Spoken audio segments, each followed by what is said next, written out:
You know, a lot of our weekend here, again, sadly, T, consumed with world tragedy, world terror. This is a sports show, but obviously when these things happen, it's certainly more important.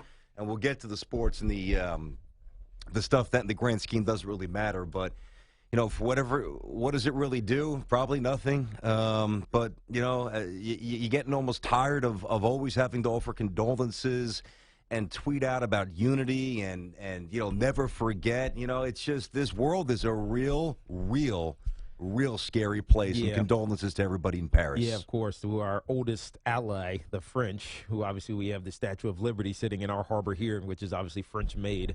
But when you think about the world that we live in, especially as it centers around the venues that we go to as sports fans, because this attack in Paris happened at one of their stadiums, a soccer match, a friendly match, but a soccer match in Germany.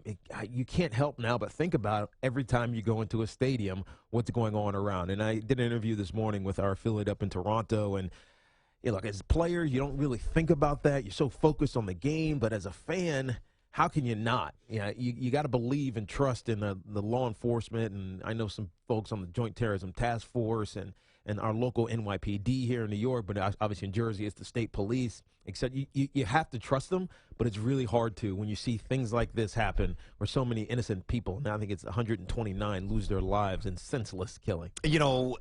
And Tiki obviously was playing for the Giants when 9/11 occurred.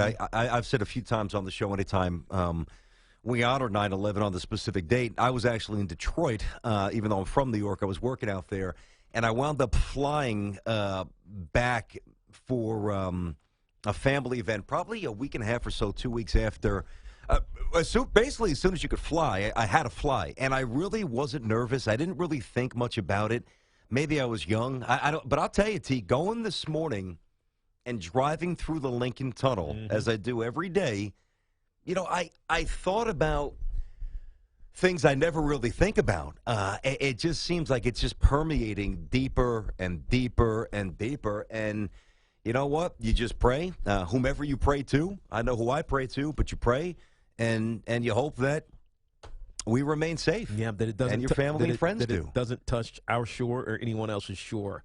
Because it's a war. I mean, we don't No look question. at it. We don't look at it that way because it's not conventional, but that's certainly what it is. Especially with, I mean, this is such a political discussion we won't get into, but there's just so many ways that we're vulnerable that I don't think we think about until something like this happens. Whether it's the refugees, whether it's the borders, of course. That's one of the things. Every debate it comes up. I mean, it's a real issue. And it should come up. That's right. Instead of talking about fantasy football in these debates, let's talk about the things that matter. Yeah, a little levity's not bad, but you're right. If they start to obscure what really can keep us safe and alive, I'm with you, T.